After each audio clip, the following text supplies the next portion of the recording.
کی مثنوی معنوی مشہور و معروف کتاب ہے جو فارسی زبان میں ہے. فارسی زبان کے اشعار ہیں، اور ان اشعار میں حضرت مولانا روم نے اصلاحی بیان کیا ہے، اللہ کے بندوں کی تعلیم، تربیت اور ان کی روحانی اصلاح کے لیے اشعار تحریر فرمائے. اور اس کتاب میں پیغام ہے قرآن کا اور حدیث کا. جو بات قرآن میں آیات میں اللہ نے بیان فرمائی، اسے بھی مولانا روم نے اپنے اشعار میں اس کو بیان کیا، اور جو باتیں حدیث میں نبی اکرم صلی اللہ علیہ وسلم نے بیان فرمائی، ان کو بھی مولانا روم علیہ الرحمٰن نے اپنے اشعار میں بیان کیا ہے. غرض کے دونوں ذرائع سے آپ بندگان خدا کو تعلیم دے رہے ہیں. دفتر پنجم حصہ اول میں ایک حدیث پاک لائی حضرت مولانا روم نے. بحار الانوار میں وہ حدیث موجود ہے. لا بد من قرین یدفن معک وهو حی وتدفن معه وانت میت فإن كان كريما فإن كان كريما أكرمك وإن كان لئيما أسلمك وذلك القرين عملك فأصلحه. حدیث کا معنی یہ ہے کہ ایک ساتھی کا ہونا، دوست کا، رفیق کا ہونا ضروری ہے جو تمہارے ساتھ دفن ہو، حالانکہ وہ زندہ ہوگا اور تم اس کے ساتھ دفن ہو جاؤ گے. حالانکہ تم مردہ ہوگے، پس اگر وہ معزز ہے وہ ساتھی تو تمہاری عزت کرے گا، اور اگر کمینہ ہے تو تم کو حوالہ کر دے گا عذاب کے. اور یہ دوست، یہ ساتھی تمہارا عمل ہے. فَأَصْلِحُوا، پس نیک عمل کرو. یہ حدیث پاک. اس میں یہ بیان کیا گیا ہے کہ تمہارے ساتھ ایک ساتھی، ایک دوست، رفیق کا ہونا ضروری ہے.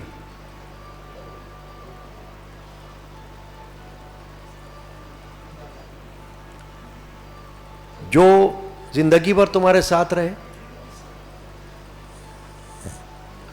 اور تمہارے ساتھ دفن ہو تمہارے مرنے کے بعد، حالانکہ وہ زندہ ہوگا اور تم مردہ ہو جاؤ گے. تو اگر وہ ساتھی اچھا ہے، معزز ہے، عزت والا ہے، تو تمہاری بھی عزت کا باعث ہو جائے گا. اور اگر وہ ذلیل ہے تو تم کو عذاب میں مبتلا کرے گا. تو یہ تمہارا ساتھی، یہ تمہارا دوست، یہ تمہارا رفیق، یہ تمہارا عمل ہے. تو نیک عمل کرو. یہ تو ہو گئی حدیث پاک کے الفاظ. اب اس کو مولانا روم نے بیس بنایا، اشعار میں بنیاد بنائی، یعنی اس حدیث کے مطابق تعلیم دے رہے ہیں آپ کہ تمہارے ساتھ جو دوست ہوگا وہ کون ہوگا؟ عمل. جب تک تم زندہ رہو گے وہ ساتھ رہے گا، اور جب تم مر جاؤ گے تمہارے ساتھ قبر میں بھی چلا جائے گا. اب اگر عمل نیک ہے تو تمہارے لیے عزت کا باعث بنے گا، تمہیں بھی عزت دلوائے گا اللہ کی بارگاہ میں. اور اگر وہ نیک نہیں ہے عمل، خدا نخواستہ ساری زندگی تم نے جس کو اپنے ساتھ رکھا وہ برے اعمال ہوں، تو جائے گا تو وہ بھی قبر میں تمہارے ساتھ. مگر وہ تمہیں عزت نہیں دلائے گا، وہ تمہیں ذلت دلائے گا اللہ کی بارگاہ میں، عذاب دلائے گا۔ تو فرمایا کہ نیک عمل کی طرف توجہ دو تاکہ تمہیں عزت ملے۔ فرماتے مولانا روم رحمۃ اللہ علیہ، پس پیمبر گفت بہرے طریق، با وفا تر از عمل نبود رفیق۔ پس پیغمبر صلی اللہ علیہ وسلم نے یہ فرمایا ہے کہ اس راستے کے لیے عمل سے زیادہ با وفا کوئی دوست نہیں ہے۔ کون سا راستہ؟ آخرت کا۔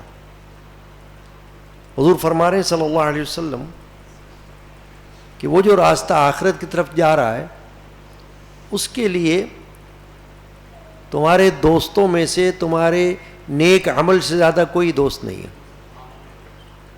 با وفا۔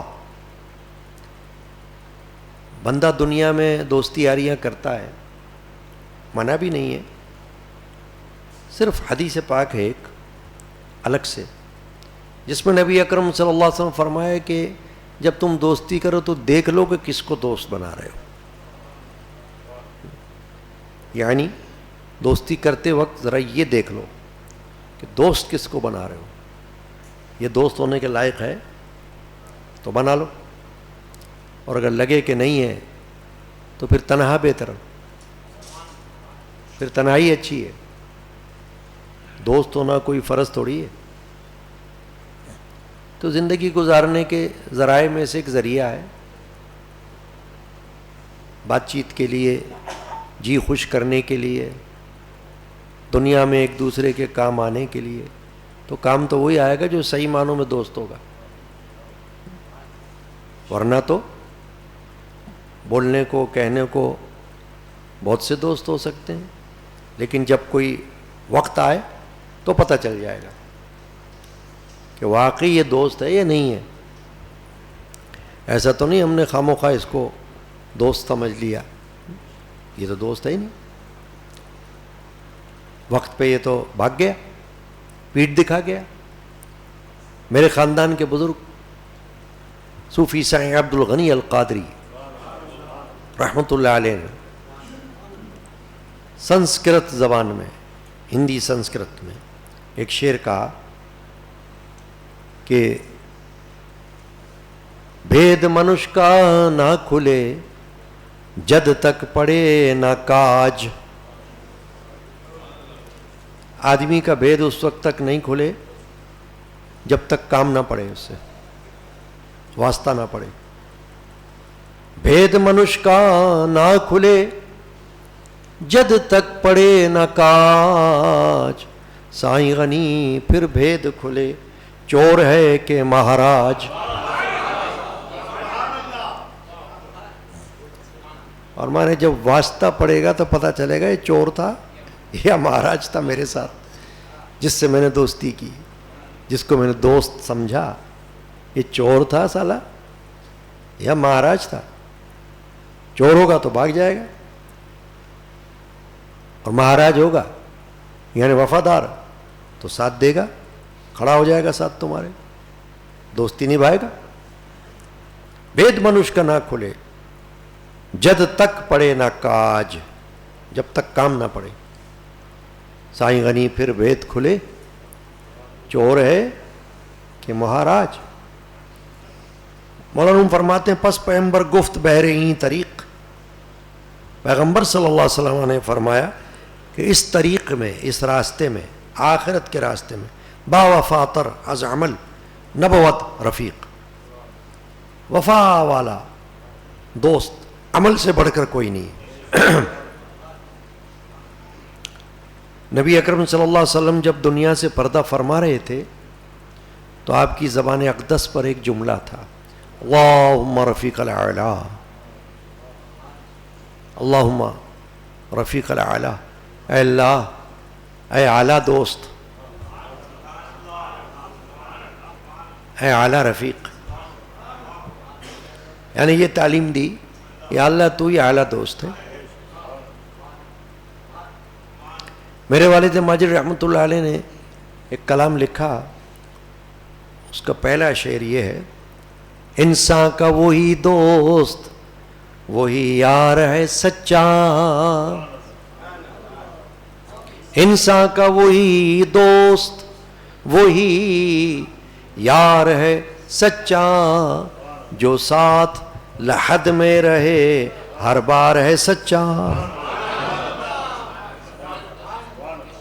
وہی دوست وہی یار انسان کا سچا یار ہے جو قبر میں رہے ساتھ. تو حدیث پاک میں فرمایا قبر میں تو عمل رہے گا. دنیا کا ہر دوست, ہر عزیز رشتہ دار, چاہے قریب کا رشتہ دار ہو چاہے دور کا ہو, وہ قبر کے اوپر تک ہے. اندر کون جائے گا ساتھ میں؟ قبر کے اندر جو جائے گا وہ دوست کون سا ہے؟ عمل.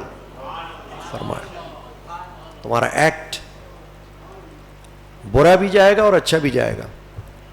خدا نخواستہ برا عمل ہے وہ بھی جائے گا قبر میں, اور نیک ہے وہ بھی جائے گا قبر میں. فرق اتنا ہے کہ جو برا جائے گا وہ تمہارے لیے نقصان دہ ہوگا, اور جو اچھا عمل ہوگا وہ فائدہ مند ہوگا. وہ قبر کے اندر تمہیں راحت دیتا رہے گا. گر بود نیکو عبد یارت شود ور بود بدر لحد مارت شود. بڑا اچھا شعر فرمایا مولانا روم نے. فرما رہے اگر وہ نیک ہوگا یعنی وہ عمل, تو ہمیشہ کے لیے تمہارا ساتھی رہے گا, اور اگر برا ہوگا تو لحد کے اندر, قبر کے اندر تمہارے لیے سانپ بن جائے گا. جیسے قبر میں سانپ جو تمہارے گرد لپٹ جائے اور تمہیں ڈسے. قبر میں جو عذاب ہوتا ہے وہ جسم اور روح دونوں کو ہوتا ہے. تو وہ جو سانپ ہوگا وہ جسم اور روح دونوں میں لپٹ جائے گا. مولانا روم فرما رہے ہیں کہ اس کا مطلب یہ ہوا کہ تمہارے اعمال عالم برزخ یعنی قبر اور عالم آخرت روز قیامت, اس میں حیات والے بن جائیں گے تمہارے اعمال. یعنی ان کو اللہ تعالیٰ زندگی دے گا. جیسے بندہ زندہ ہوتا ہے نا, بولتا ہے, دیکھتا ہے, سنتا ہے, چلتا پھرتا ہے, کوئی گواہی دیتا ہے, ایسے حدیث پاک میں بھی ہے اور قرآن میں بھی ہے کہ تمہارے اعضاء تمہارے گواہ بن جائیں گے. تمہارے ہاتھ, تمہارے کان, تمہاری آنکھیں, تمہاری زبان, تمہارے پیر تمہارے لیے وٹنس ہو جائیں گے, گواہ بن جائیں گے تمہارے. تو عمل یا اعمال تمہارے گواہ ہوں گے برزخ میں بھی, کیونکہ یہ جو برزخ میں فرمایا کہ تمہیں عذاب ہوگا یہ اس لیے تو ہوگا کہ وہ اعمال کی وجہ سے ہو رہا ہوگا, برے اعمال کی وجہ سے. اور اگر برزخ میں یعنی قبر میں جنت کی کھڑکی کھول دی جائے گی تو وہ نیک اعمال کی وجہ سے ہوگا. حدیث پاک میں نبی اکرم صلی اللہ علیہ وسلم نے فرمایا کہ قبر یا جنت کا باغیچہ ہے یا جہنم کا گڑھا, یا جہنم کا کھڈا اور یا جنت کا باغیچہ. تو یہ کس وجہ سے ہوگا؟ اعمال کی وجہ سے. بندہ خود تو کچھ بھی نہیں ہے, جسم کے اندر روح دوڑتی ہے, وہی جسم کو چلاتی ہے. اب روح خدا نخواستہ گندی ہو تو جسم کو بھی گندا کرے گی, اور روح اچھی ہو, نیک ہو تو جسم کو اچھا رکھے. جیسی روح ویسے فرشتے. وی عمل وی کسب در راہ صدات کے توا کرد اے پدر بے استاد. بڑی اچھی بات فرما رہے مولانا روم، فرما رہے اے بزرگوار، اے بزرگ، یہ عمل اور کسب، تمہارا کام، یہ راستے میں استاد کی رہنمائی کے بغیر کیسے ہو سکتے ہیں؟ یعنی ان اعمال کا اچھے ہونے کے لیے استاد کی ضرورت پڑے گی جو تمہیں بتائے گا کہ عمل نیک کیسے ہوں۔ اب جیسے دنیا میں آپ دیکھتے ہو ہر چیز کے ہنر کے لیے کوئی استاد چاہیے ہوتا ہے نا، بندہ کسی ہنر کو سیکھنا چاہے تو کسی جو پہلے سے سیکھا ہو اس کے پاس بیٹھتا ہے نا جا کر، یا جیسے کوئی کالج میں یونیورسٹی میں تعلیم حاصل کرتا ہے کتابوں کے ذریعے بھی، تو اسی لیے کرتا ہے، وہ کتابیں اس کی استاد بن جاتی ہیں۔ پھر پریکٹیکل اگر کرنا چاہے تو کوئی استاد کو پکڑتا ہے، وہ اسے کام سکھاتا ہے۔ ٹیکنیکل کام بھی بغیر استاد کے نہیں آ سکتا، کوئی کام استاد کے بغیر کیسے ہو سکتا ہے؟ دوں ترین قصبے کے در عالم روت، ہیچ بے ارشاد استاد بود۔ مولانا فرما رہے کوئی چھوٹا سے چھوٹا پیشہ، چھوٹا سے چھوٹا ہنر جو دنیا میں ہوتا ہے، چلتا ہے، فرما رہے کیا استاد کی ہدایت کے بغیر ہو سکتا ہے؟ یعنی نہیں ہوتا۔ کوئی نہیں کہہ سکتا کہ بھائی ماں کے پیٹ سے کوئی سیکھ کے آ گیا، نہیں، سیکھنا پڑے گا دنیا میں، کسی نہ کسی سے شاگردی اختیار کرنی پڑے گی، کسی کی سیکھنا پڑے گا۔ اولش علم است آنگاہ عمل، تا دہد بر بعد مہلت یا اجل۔ اس کے لیے پہلے واقفیت ضروری ہے اور پھر عمل، تاکہ وہ کچھ عرصے کے بعد یا مرنے کے بعد تمہیں پھل دے، صلہ دے۔ یعنی پہلے اس کے لیے واقفیت لازم ہے، عمل کی واقفیت، یعنی تمہیں پتہ ہونا چاہیے یہ عمل میرے لیے کتنا فائدہ مند ہے۔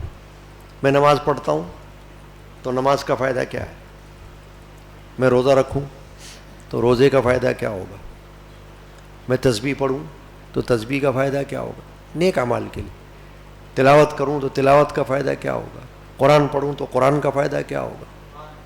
یہ واقفیت ضروری ہے کہ قرآن میں کیا ہے، کیا لکھا ہوا ہے، کیا پیغام ہے، اس سے واقفیت حاصل ہونی ضروری ہے، تاکہ مولانا فرماتے ہیں کہ کچھ عرصے کے بعد یا پھر تمہارے مرنے کے بعد تم کو اس کا فائدہ ملے۔ ایک فائدہ تو یہ ملے گا کہ جس کو پتہ چلے گا کہ تم نیک ہو، وہ مرنے کے بعد بھی تمہاری تعریف کرے گا، تمہیں اچھے نام سے یاد کرے گا۔ دیکھو کسی کے بارے میں یہ واضح ہو جائے بالکل یہ برا بندہ ہے تو اس کو کون یاد کرتا ہے؟ برے الفاظ سے یاد کرتا ہے نا، یار یہ تو بڑا بدماش تھا، چور تھا، اچکا تھا، ڈاکو تھا، ہے نا۔ اور اگر کوئی نیک ہوتا ہے، پرہیزگار ہوتا ہے، متقی ہوتا ہے، تو لوگ اس کو مرنے کے بعد بھی یاد کرتے رہتے ہیں، اس کی خبر پر بھی چلے جاتے ہیں، اس کے لیے فاتحہ ایصال ثواب بھی کرتے ہیں۔ اس کی مثال آپ دیکھ لو، دنیا میں جتنے بڑے بڑے اولیاء کرام کے مزارات ہیں، کسی نے ان کو دیکھا نہیں، داتا گنج بخش کو ہم میں سے کسی نے نہیں دیکھا، بابا فرید الدین گنج شکر کو نہیں دیکھا، خواجہ قطب الدین بختیار کاکی کو نہیں دیکھا، خواجہ غریب نواز کو نہیں دیکھا، ہے نا۔ جتنے بڑے اکابر اولیاء اللہ گزرے، مگر ان کے مزار پہ جاتے ہیں لوگ۔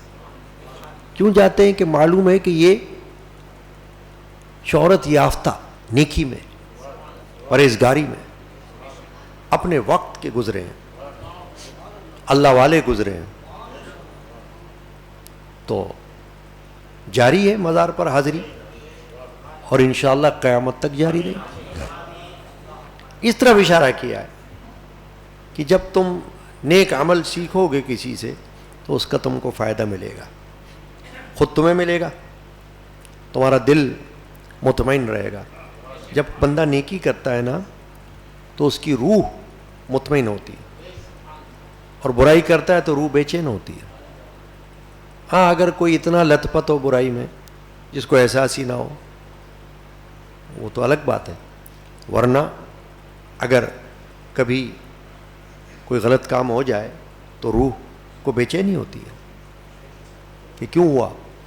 اللہ سے توبہ کرتا ہے بندہ، اللہ کی بارگاہ میں فریاد کرتا ہے کہ یا اللہ بخش دے۔ یہ تبھی ہوتا ہے جب احساس ہو۔ مولانا فرماتے ہیں ان رأیتم، اب یہ عربی زبان میں شعر لا رہے مولانا ماہر ہیں عربی کے بھی فارسی کے بھی، اسی لیے تو آپ نے مثنوی شریف میں فارسی اشعار کے ساتھ ساتھ کئی قرآن کی آیت بھی لے آئی، اس کو فٹ کر دیا آیت کو۔ یہ تو ماہر بندہ ہی کر سکتا ہے، ماہر شاعر ہر ایک کہاں کرے گا، اور فارسی میں بھی اشعار کہیں اور عربی میں بھی کہیں۔ فرماتے ان رأیتم ناصحین انصتوا بادروا التعلیم لا تستنکفوا، فرمارے اگر تم نصیحت کرتے ہوئے دیکھو تو خاموش رہو اور تعلیم کی طرف قدم بڑھاؤ، شرمندگی محسوس نہ کرو، عار نہ کرو۔ یعنی اگر تم کسی ایسے شخص کو دیکھ لو جو نصیحت میں ماہر ہے، استاد کے حوالے سے بڑا درجہ رکھنے والا ہے، تو فرمائے پھر اس کے پاس دوڑو۔ اس کے پاس دوڑنا ایسا ہے جیسے اللہ کی طرف دوڑنا۔ قرآن میں اللہ نے ایک جگہ فرمایا فَفِرُّوا إِلَى اللَّهِ، دوڑو اللہ کی طرف۔ تو اللہ کی طرف دوڑنا اسی طرح ہی تو ہوگا کہ کوئی اللہ والا ہے اس کی طرف دوڑو، تاکہ وہ تمہیں نیکیاں بتائے، نیک راستہ دکھائے، نصیحت کرے۔ اور فرماتے ہیں کہ جب اس کے پاس جاؤ تو خاموشی سے بیٹھو، سنو۔ یعنی اگر تمہیں کوئی اپنے اوپر کوئی تھوڑا سا بھی ناز ہے کچھ واقفیت کا، علم کا، تو اس وقت کم از کم خاموش ہو، اپنے آپ کو ایسا بناؤ جیسے تم کچھ نہیں جانتے۔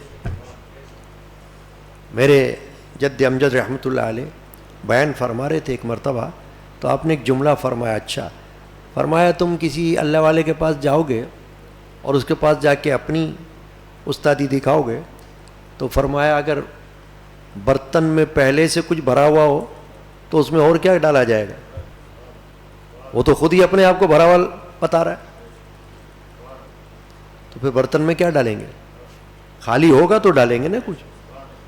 تم اپنے آپ کو خالی بنا کر پیش کرو، خالی برتن لے کر جاؤ نا، تاکہ تمہارے برتن کو علم سے بھر دیا جائے،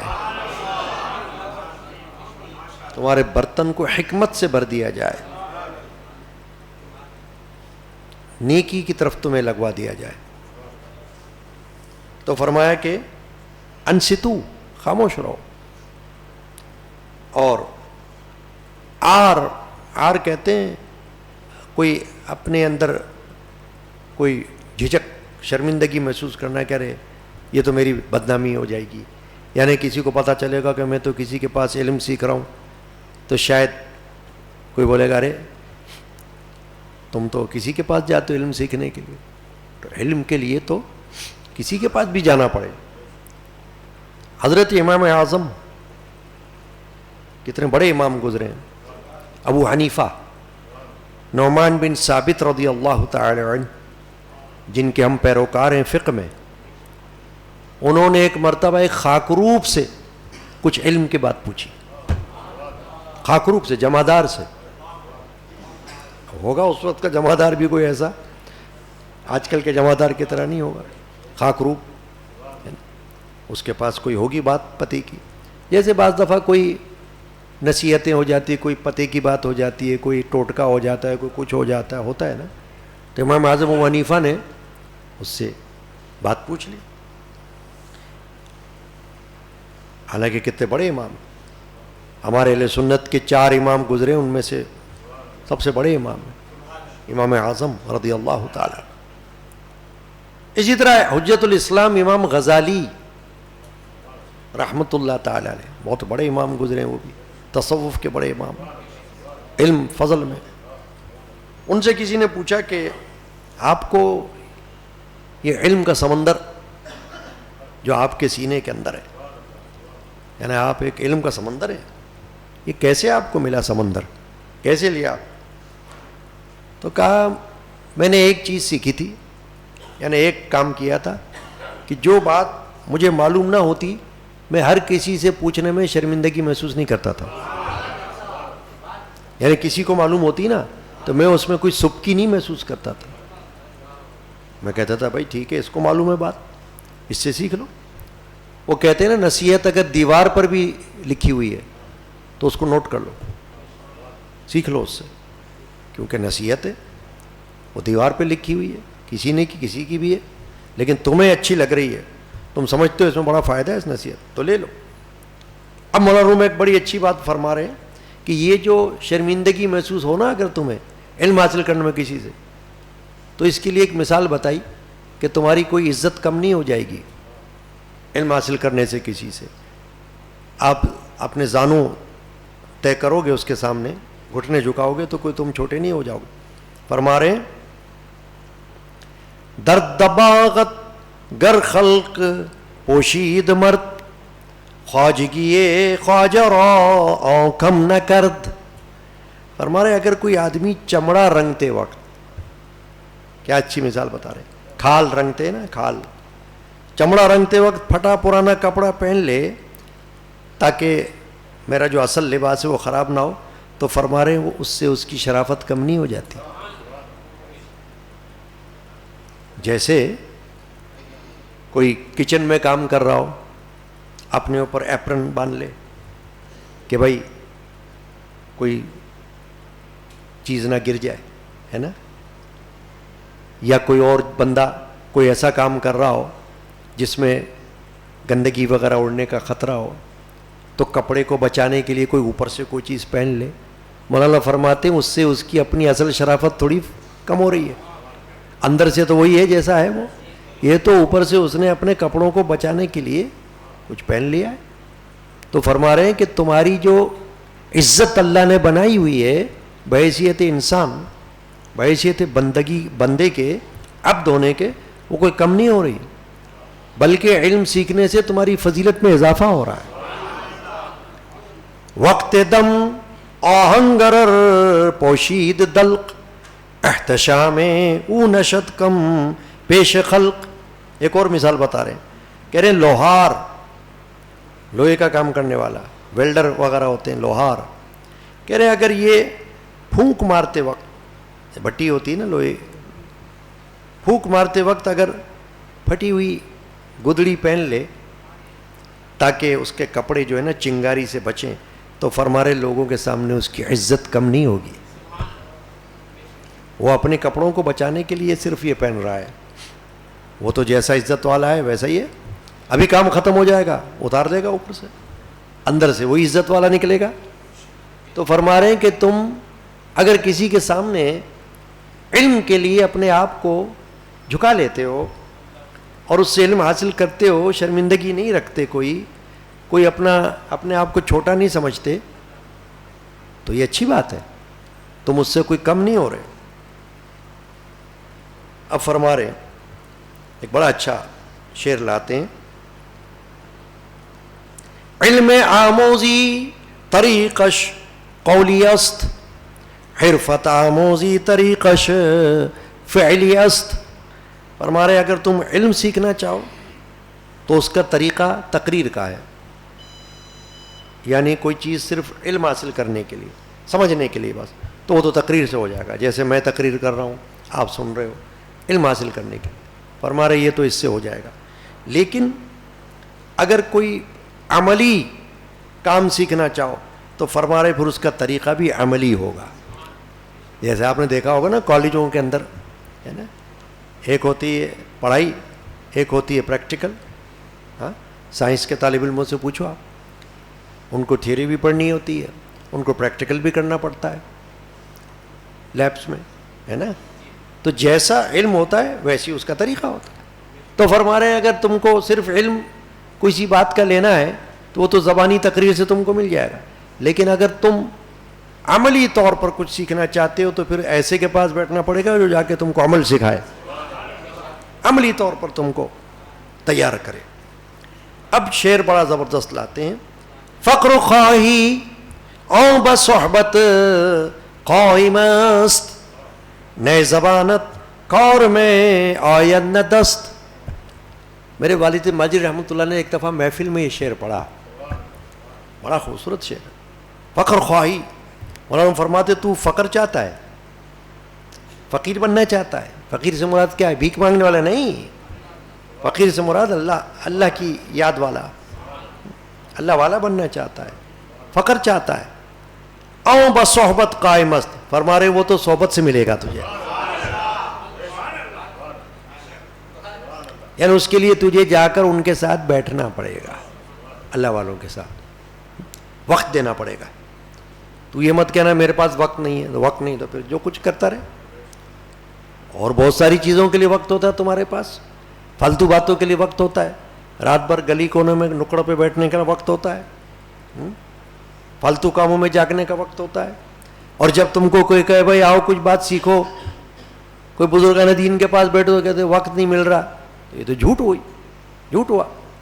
فقر خواہی آؤ بصحبت قائم است, نئے زبانت کار میں آیت نہ دست. فرما رہے یہاں تو نہ زبان کام آتی نہ ہاتھ, وہاں تو صحبت کام آئے گی, یعنی ساتھ بیٹھنا. جہاں اللہ والا ہو اس کے ساتھ جا کے بیٹھ جاؤ, اس کے پاس اپنے آپ کو ایسا بنا لو جیسے تم کچھ نہیں جانتے. تو یہ کتنا بڑا خوبصورت شعر ہے, کتنا بڑا پاورفل شعر ہے. فقر خواہی بصحبت قائم است. فرما رہے اب یہ جو علم ہے نا فقر والا, یہ تو تم کو بزرگان دین کی ہم نشینی سے ملے گا, ان کے ساتھ بیٹھنے سے ملے گا. یہاں نہ زبان کام آتی ہے نہ ہاتھ. میرے جد امجد نے ایک مرتبہ میرے خاندان کے بزرگ جن کا میں نے بھی شعر پڑھا تھا ہندی زبان کا, ان کے حوالے سے ایک بات بیان فرمائی محفل میں. فرمایا کہ حضرت صوفی صاحب عبد الغنی رحمۃ اللہ علیہ نے یہ فرمایا کہ نام بند, کتاب بند, خلق بند. یہ تعلیم دی, نام بند, کتاب بند, خلق بند. فرمایا یہ بتایا کہ جب تم اللہ والوں کے پاس جاؤ تو نام بھی بھول جاؤ, کتاب بھی بند کر دو اپنی, اور خلق کی باتیں بھی چھوڑ دو. وہاں تو ان کی بات سنو, ان سے کچھ حاصل کرو, سینہ بسینہ حاصل کرو, ان کی توجہ حاصل کرو. کچھ بھی اگر تم ان کے ساتھ بات چیت نہ کرو تو ان کی توجہ ہی حاصل کر لو, وہی بڑی بات ہے. وہ تمہاری طرف اگر توجہ بھی کریں گے اچھائی کے ساتھ, نیکی کے ساتھ, اس کا بھی تم کو اثر پہنچے گا, اثر پہنچے. بھائی دیکھو اگر کوئی بظاہر تمہیں غصے کی نظر سے دیکھتا ہے تو تمہارے اندر اثر پیدا ہوتا ہے نا اس کا. تم کہتے ہو بھائی کیا بات ہے, کیوں بگڑ رہے ہو, کیوں غصے سے دیکھ رہے ہو. تو اگر اللہ والا تمہیں محبت سے دیکھے, بزرگی کی نظر سے دیکھے, تو اس کی بھی تاثیر ہوگی, اس کا بھی اثر ہوگا. دانش را ستاند جان ز جان, نیز راہ دفتروں نے الزبان. فرما رہے اس کے علم کو روح سے حاصل کرتی ہے. یہ علم روح سے حاصل حاصل ہوتا ہے. فرمایا وہ کتاب اور زبان کے ذریعے حاصل نہیں ہوتا ہے. سمجھ رہے ہیں آپ اس بات کو؟ کیا ہے فرما رہے ہیں کہ یہ جو علم ہوتا ہے نا ایسا صحبت والا علم, یہ تو روح کو روح سے ملتا ہے. طالب کی روح اور اس اللہ والی کی روح, وہ دونوں آپس میں ملاقات کرتی ہے, روح کو کھینچتی ہے, تو اس کو اس کا فیض ملتا ہے. وہ زبان اور کتاب والی بات نہیں ہے. ٹھیک ہے, ایک شعر پڑھ کے ختم کرتا ہوں, وقت زیادہ ہو گیا کیونکہ بات سے بات یاد آتی ہے. یہ جو مولانا نے فرمایا نا کہ یہ جو علم ہے یہ روح کو روح سے ملتا ہے, نہ کتاب سے ملتا نہ زبان سے ملتا ہے, یہ الگ علم ہے, اس کی اپنی افادیت ہے. تو میرے خاندان کے بزرگ حضرت صوفی صاحب عبد الغنی رحمۃ اللہ علیہ کا ایک شعر ہے, کلام کا ایک شعر ہے, علم سینہ تو توجہ قلبی سے ہو حصول. علم سینہ, سینے کا علم فرما رہے ہیں تو دل کی توجہ سے حاصل ہوتا ہے. علم سینہ تو توجہ قلبی سے ہو حصول, نہیں دفتر میں غنی سائیں یہ مرقوم اب تک. اور میں اب تک کتاب میں نہیں ہے یہ علم, اب تک علم سینہ جو ہے وہ کتاب سے نہیں ملے گا, وہ تو دل سے دل ملانے سے ملے گا. اللہ تعالیٰ ہمیں سمجھنے کی توفیق عطا فرمائے. ہے روح افزا سلام رومی, ہے روح افزا حیات ابدی رومی, حیات ابدی بفضل حق علمی قادری ہے, بفضل حق رحمت اللہ علیہ حیات ابدی حیات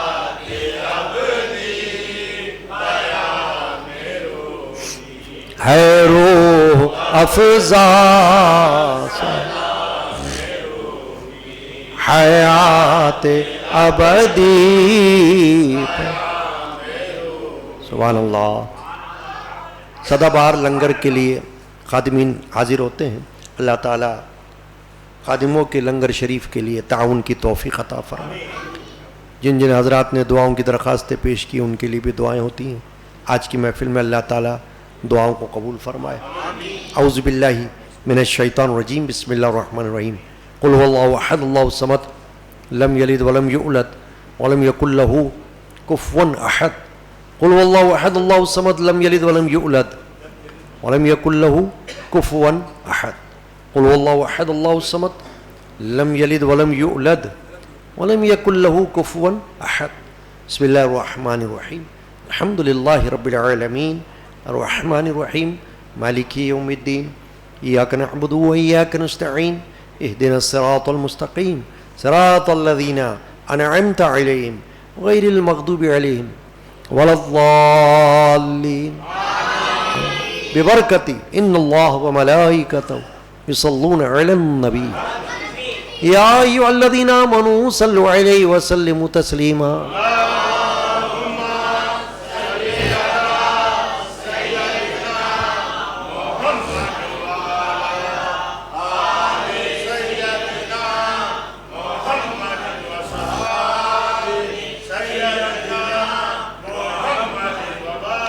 وابنہ سیدنا الشیخ الغوث العظم رضی اللہ عنہ, جنہوں نے بیماروں کی شفا